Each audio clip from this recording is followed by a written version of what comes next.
Hello, everyone. My name is Yulia Svetikova, and I'm here today with wonderful Dorothy Zemach. Dorothy is an amazing person.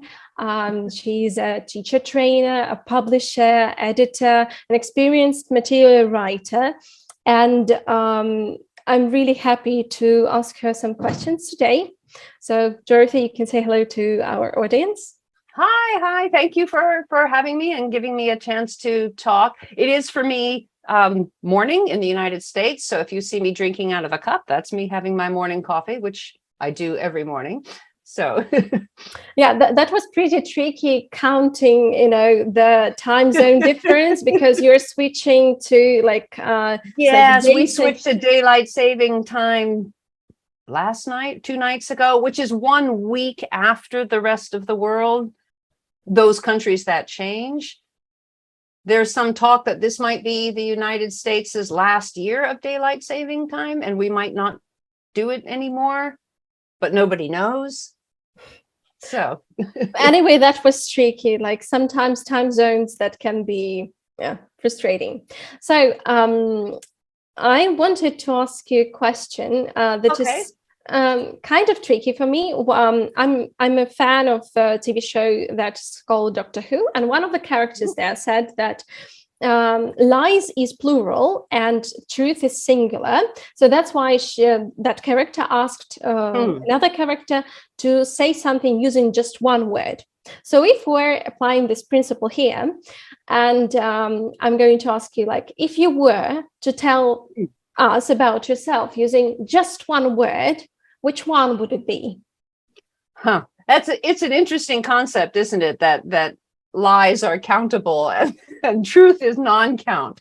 If I'm just thinking grammatically, but if I were going to choose a word for myself, I guess I would probably go for an adjective. I would take curious. Wow, that's interesting. Why have you chosen this one? Because when I think of in my life, why do I do this and then change to this and then do this and start this? It's because I'm curious about something or interested in about something. That's my motivation. Okay. And to turn that back around to teaching and materials, that's what I mean. Teachers often ask, how can I motivate my students, or what motivates students? And I think if you can tap into their curiosity and interest, that will help them find motivation. So can you create materials that make them want to go further and want to learn more? Okay, I really love your answer because curiosity, I think it's the main driver of most of the people. So talking about developing materials, when was the first time, or maybe when was the moment when you started creating materials? Do you remember that? Well, I think for teachers, I think most of us are creating materials from kind of the first week we start teaching, right? You have your book and your lesson plan, and you wish you had something that's not there. And so you make role-playing cards, or you make a worksheet, or maybe you type up some information that you gave students that you'd written on the board, but you realize would be a useful handout. So I think most teachers are organically creating materials all the time. But the first time that I moved from just doing my own things in my own classroom to thinking about, maybe I could write materials that would be useful for someone else, was when I was working at a company in Japan. And we had a set work day from 8:30 to 5:30, but I only had 16 hours of classes per week. And I could not give my students homework because they were working 60, 70 hours a week in the office and went home to families. So there was no grading. So if you take away grading and a lot of the contact hours, I had a lot of free time, actually, but I couldn't leave because that was my set work day. So I got a call from a publisher's representative from Oxford University Press saying, would you like me to stop by and tell you about our materials? And I said, yes, just for something to do that day. So he stopped by and talked about his books, and I was already using Oxford University Press books. And as I used the book, I would make little notes in the book about, oh, this doesn't match the audio script, or, there's a typo here that I circled. And I asked him, will anybody pay me to tell you what these are? And he said, well, actually, yes, we're doing a second edition. And I think I got, $25 or something to send my list of typos. And I thought, I am an important user of materials. But then when the commissioning editor was coming through Japan on a research trip, she reached out and said, can we have a meeting? I'd love to hear from a user of these materials. So we had a 2.5-hour meeting, and I got paid more than $25. And I told her everything about every exercise. This works. I would do this differently. My students always get hung up on this one word, and it's not a good word. And from that, she asked, as the authors do the second edition, they're also adding a workbook. They don't have time to write the teacher's guide. Would you be interested in that? And it's what the feeling of a teacher's guide is I think of it as writing recipes for somebody else's dishes. I mean, it's not my food, but I am trying to explain to somebody else how to make it. But that was the first shift for my trying to imagine, how will a large group of teachers whom I don't know personally and will never meet, how can I make things clear to them? And I had to add, extra activities and little photocopyable activities. So that's when I took some of my ideas and tried to turn them into ideas that other people could use. And that's the materials writing shift, I think, every teacher creates things for their classroom, but it's a shift to create things for somebody else's classroom. Mm-hmm. And not just your colleague, but maybe somebody you will never meet. Maybe somebody who's not even in your country. And now we have this double. Now, every time I'm trying to create something, I'm thinking, well, how would that work in an online class? So can I make materials that will work face-to-face and work online? Or do I need to tag an activity? This is just for Zoom with breakout rooms. Or this also works in a face-to-face classroom, but differently. I think Russia is very much like the United States, right, in size, right, that you do have time zones. And one thing the pandemic did for us is we're all on Zoom, right? I'm on Zoom now. And so that means that a teacher on one end of Russia can have students on the other end of Russia, and you don't have to travel. So I don't think online teaching is going to completely go away. And then you can teach people at their office environment when you're at your home. And so I think that's kind of the next level of materials design is, can we do face-to-face and digital materials together? It's like 3-dimensional or even more dimensional thinking about creating materials. That's good food for thought. And what do you think is the most exciting thing about creating your own materials? Well, when you teach, when you devise an activity or you do something, sometimes even by accident in class, that really works. And by works, I mean students get better at English. Or you find a way of adjusting something on the page of a book and just changing it and making it a little better so that students practice more or they enjoy it more or something. And that excitement of, I want to share this. I want to tell other people, oh my gosh, try this. This works really well. Recently in my own writing, I've been working a lot on graded readers, some original stories, but also adapting some classics. And I came to that thinking of short stories that I know and I love, but are not available to second language learners because the language is just way too difficult and old fashioned and there's like strong cultural elements, and but with a little help, they would get to this amazing story.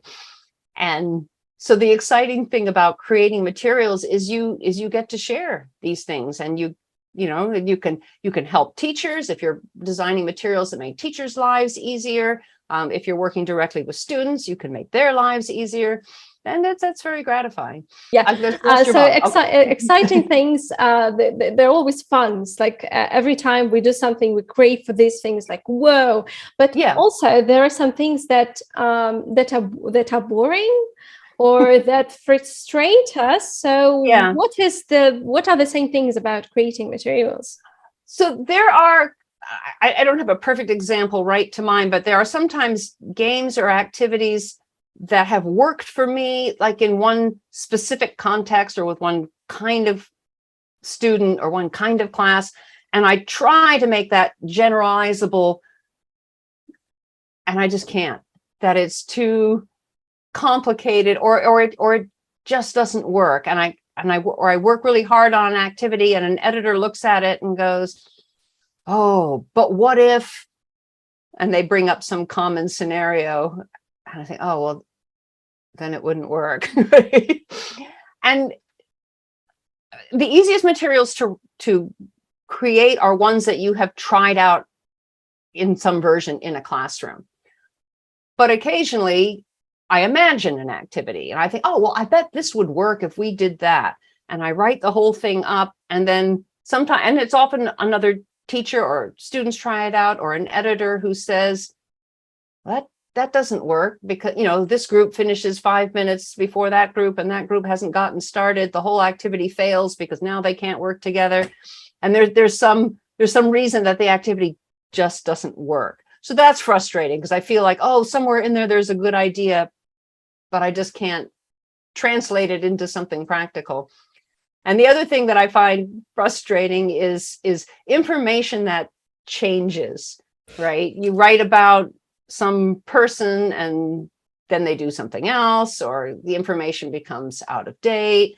The web link doesn't work anymore, and this wonderful website you were going to send students to is no longer there. And I think, but 10 years ago, that was a great activity. And it's sometimes hard to let go of it and think, well, it's not a great activity now. You need to replace it with something new. I personally don't like to write about celebrities for this reason. And some publishers and some textbooks say, oh, the students are very interested in celebrities. It's like, right, but between the time I write the story of their life and the time we go to press, they're going to get divorced, or somebody's going to be arrested for something, and then my whole page looks inappropriate, or And how long does it usually take between the moment when you write the material and it gets published finally? So it depends who's publishing it. With the university press publishers like Oxford or Cambridge, from the time I start writing to the time it's on the stand, probably 1 to 2 years. A lot can change in 1 or 2 years. Right. Well, right. with the commercial publishers like Macmillan and Pearson, they tend to move faster. So more like 4 or 5 months. But it also depends how big the project is. If it's a course book series where you have maybe 4 or 5 levels and a workbook and a teacher's guide and digital and a testing packet, and the website has to have a testing program, because everybody's working on all of these. That's why it can take a few years just to get all the pieces. So when you launch the course book, everything is there. When I'm self-publishing, it's the amount of time I spent doing my work, then I hand it to somebody to edit it. But I'm usually working with friends who I know, and they know my schedule. A couple days, sometimes maybe a week or 2.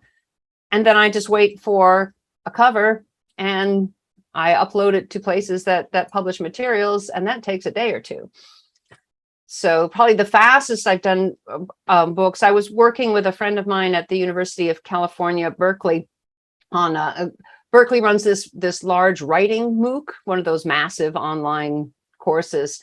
And we realized that there was no book or materials or website, anything. There was nothing telling students how to be good at being online, right? For a while, people used to talk about, the digital natives and the digital immigrants. It's like, no, there's no digital natives. Everybody has to learn at some point in their life. And a lot of our students were from developing countries. They'd maybe never been in an online course before, and they didn't know Super simple things like how to introduce themselves in a forum.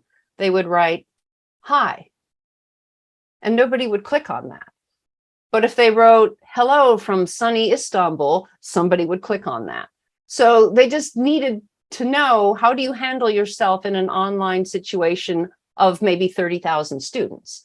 Hi isn't enough. How do you get help? How do you manage time zones, right? If there are assignments and, the computer is going to cut off at a certain time, how can you be sure you will never be locked out?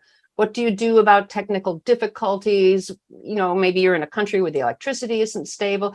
So I thought, okay, this material doesn't exist anywhere. Fine, we'll write it ourselves. And I think we did that in a week.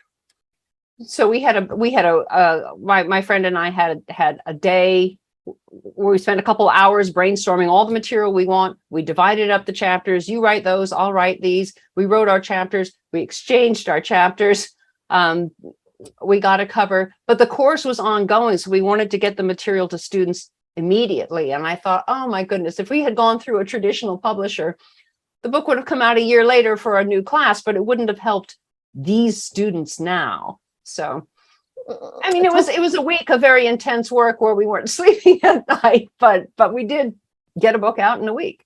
So that's amazing job. And while you were talking about, different things like even time zones or I don't know, like blackout, like power cuts that might happen or anything, sometimes we need to think outside the box. Since it's like maybe those people who live like in the country within one time zone, it's very difficult for them to understand the concept that someone is there. So it's like while you're writing materials, especially for international use, it's also a good thing to think about local markets. Yes. It's like, is there any kind of procedure with official publishers or something to customize a bit those materials? Some of the big publishers will do local editions.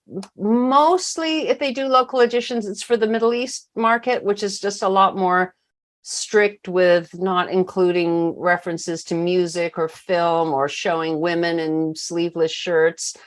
But if you get that strict, then your materials are a little dull for the rest of the world that doesn't have those restrictions.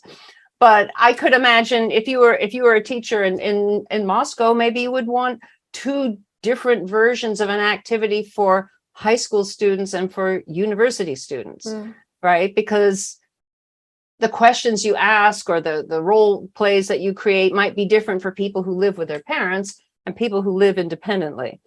With business English materials, we sometimes do different versions for people who've never had a job before, right? The pre-work students in university and those people who have a job now. So they might want different vocabulary or to approach activities differently.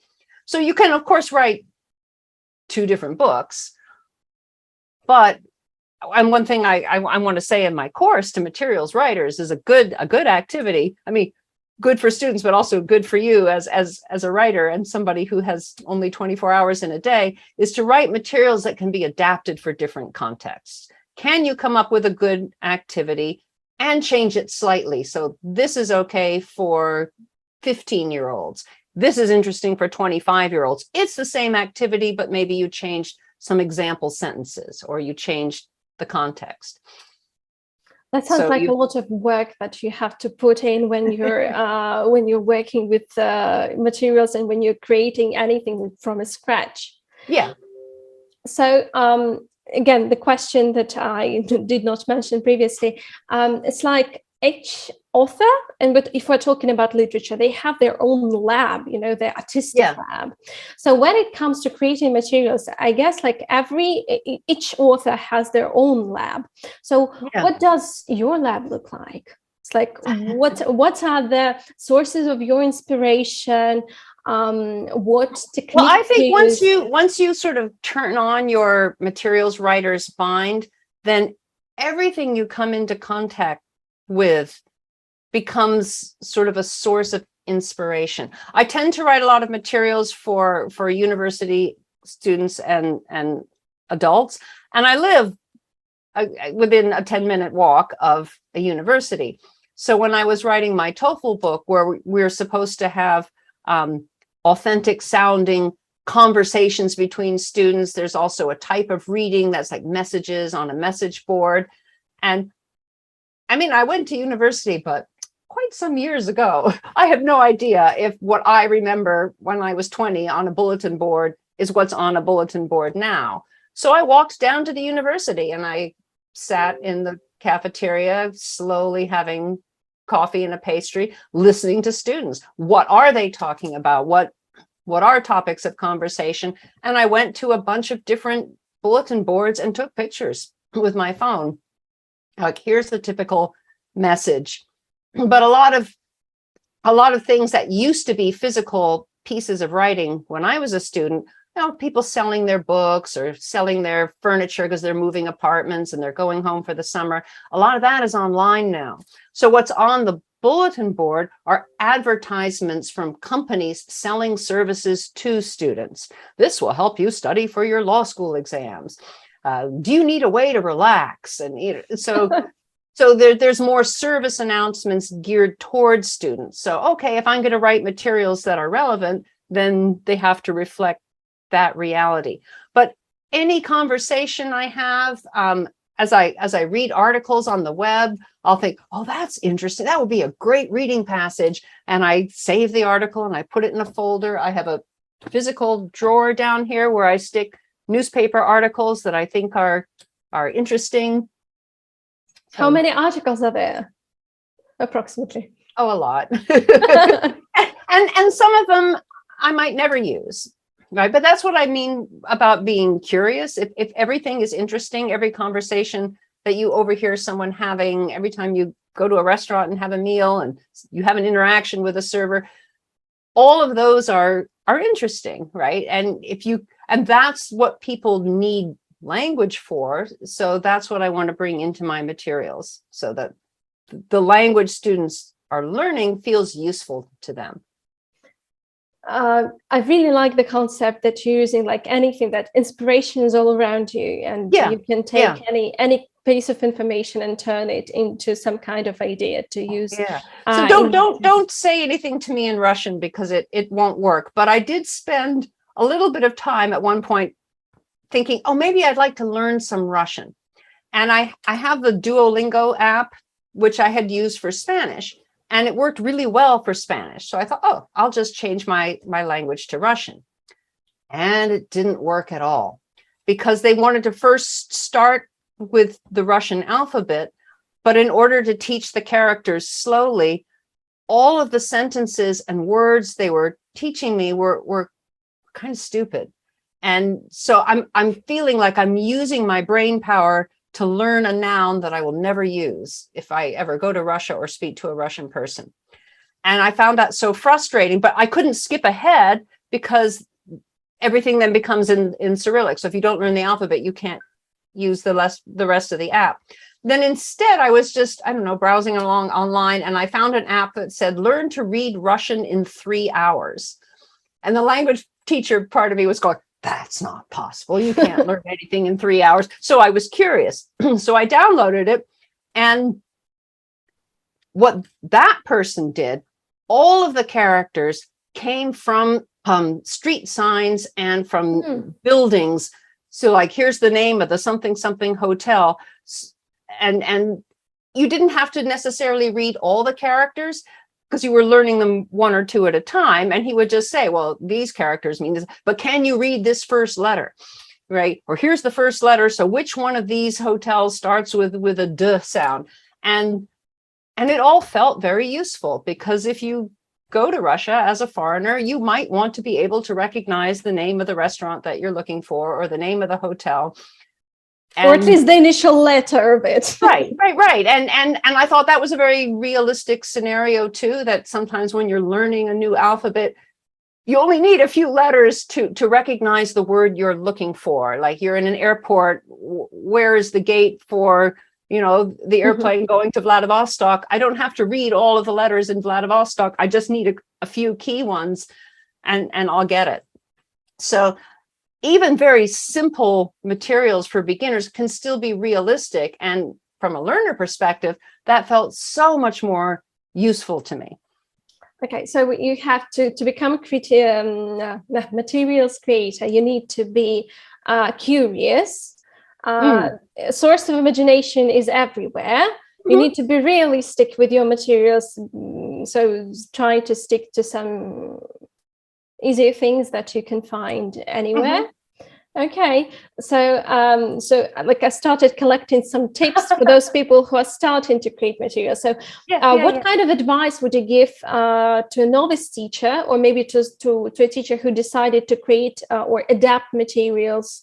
I can't say for the first time, since we discussed that. Because I think teachers are already, it's a very rare teacher who has not already created materials of some kind already. I would say the most important thing is to give your materials to someone who is not you, right? A friend who's a teacher, and give them the materials, and don't then verbally explain it to them, right? Because that's just because they're your friend. Can you hand them a document or email them a document that they can take into class and use, and did it work? And then get their feedback. You said to give them 10 minutes, but actually they were done with the discussion in 3 minutes. So I just moved on. And you think, maybe I should change the direction line 3 to 5 minutes. Timing is really hard. we imagine times, but sometimes until you try it with real students in a classroom, something you thought was a 10-minute activity actually takes 25 minutes. That's very important for a teacher to know, because when they pick up somebody else's materials, they're trying to fit those into a 60-minute lesson or a 90-minute lesson. And if your timing is way off, that throws their whole lesson off, and that's stressful for them. So get somebody else to try out your materials is one piece of advice. But for actual designing, I would say come back to, is this language useful? And realistic, maybe, but I think useful is more important than realistic. I don't mind students doing something in the classroom, like a drill, that would never happen sort of in real life or, out on the street. But if it's useful, if repeating this pattern 20 times in a drill-like game or a game-like drill will make it easy for me to turn around and use it out on the street, that's useful. I don't care if it's realistic. So is the language useful? Is the vocabulary useful? If you're going to learn 10 new words in this lesson, are they 10 good words, right? That will connect you to the world and connect you to other people that you might use again. And if it's just one word you need for one article and you'll never need it again, maybe you could just gloss that or give a translation and move on and not spend a lot of time focusing on it. But the very, very basic thing that I see teachers doing with their own materials that they probably would not accept in published materials, if you're trying to practice, I don't know, a grammar point or a tense, and people write unconnected sentences. So sentence 1, Peter is buying apples. Sentence 2, John goes to the beach. And for a student, you naturally wonder about the language, like Peter, who is Peter? Why is he buying apples? Is he going to make something? Is he hungry? Is that all that? So they want there to be a story behind all the language. So if you had one paragraph about one person or one situation, but you divided that into individual sentences and worked on the tenses that you were trying to work on, but your whole worksheet, your whole piece of paper was about one context or one incident, then it's easier for the student to believe they're learning something useful. You have your own publishing house, Ways Good Press. Yes. And you had a wonderful plenary on TESL about publishing materials and so on and so forth.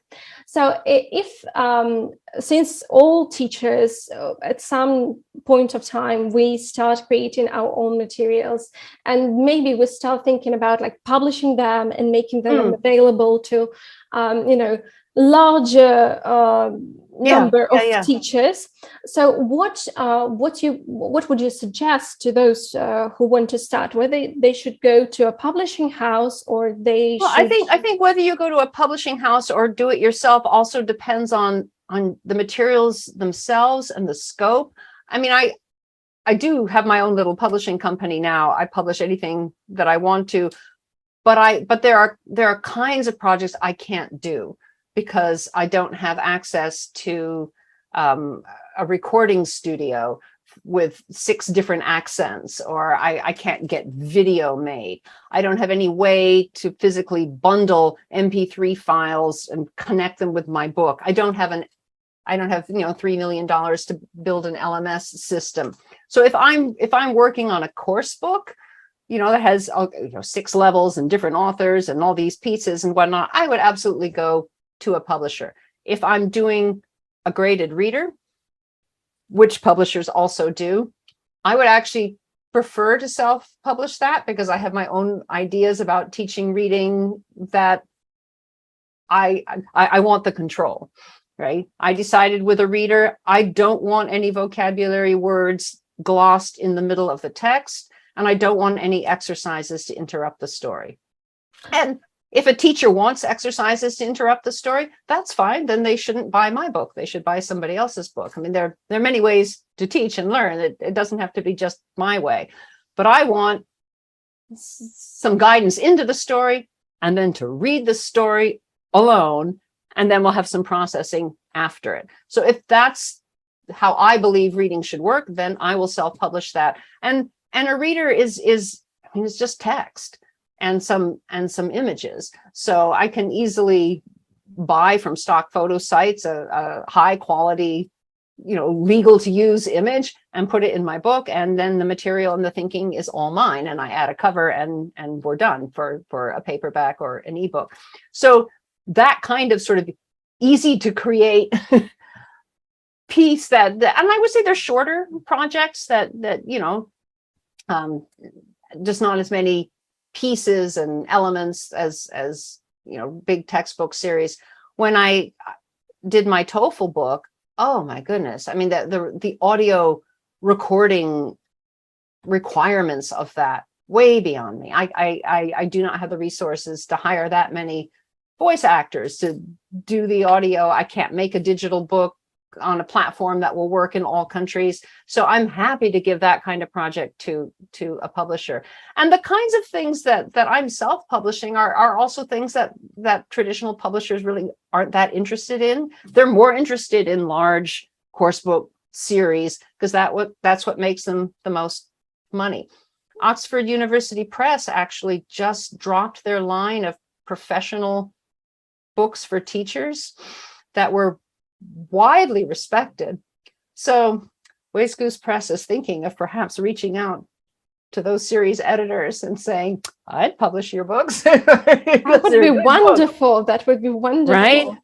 But a teacher resource book, I mean, some teachers buy them. It tends to be libraries or MA programs that buy them, and people learn from them, but they don't earn as much money as a book that every student is going to buy a copy of. And publishers have, larger expenses too. I mean, they have offices in major cities and electric bills, and they are paying the voice talent and the recording and all the digital stuff. So they need a higher return per book than I do. I mean, my office is my house. I'm already going to pay for my electricity and eat my food. So I can afford to sell fewer books and still make money off them. Whereas the publishers need to sell a lot of books or it's not financially viable for them. So I see a kind of natural divide of let the publishers do the large expensive things and then let the small publishers like me or independent teachers fill in the holes, right? And do those materials that you still want, but maybe aren't financially viable for a large company to take on, or certainly things for local context. If you want to do something that's just of interest to, second year nursing students in the western half of Russia, right? Pearson's not going to take that on. It's not a big enough market. but maybe in your university or your collection of universities, there are enough nursing students at the second year who need this kind of materials, and you know what they need. So you can make more targeted materials too. Yeah, that's wonderful. It's like we're not competitors. Like when you're trying to self-publish something, it's like you're not fighting with a great giant of a publishing house. You're just doing your job. You're filling the gaps that were not covered. Right. And that the big publishers don't want to do those books. They don't mind if they exist. I mean, I've never had a big publisher look down on me or criticize me or feel threatened by anything that I'm doing. And I still happily work for other publishers, just on different kinds of projects. That's good. So I think that should be the final question. So you're going to be the speaker for the Autumn 2-day online school with Meet. Yes. And so, of course, there are people who are still thinking, it's like, should I go? Should I not? So they're in two minds.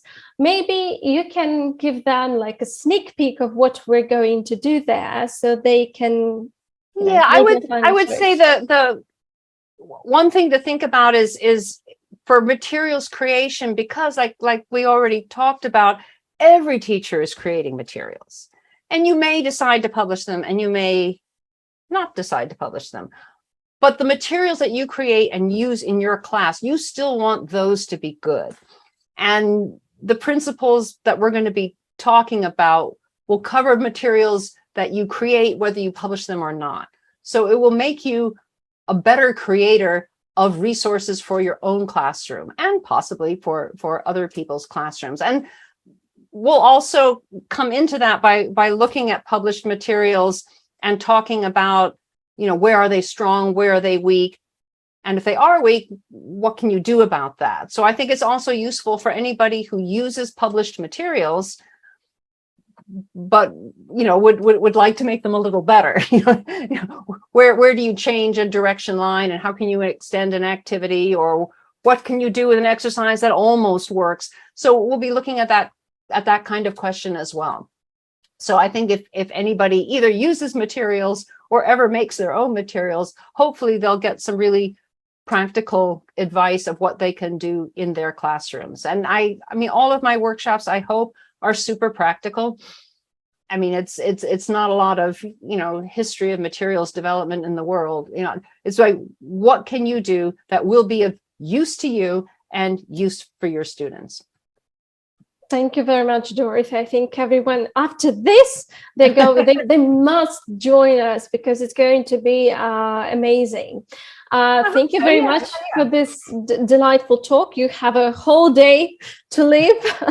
And we in Russia, we are obviously finishing our day and coming back home.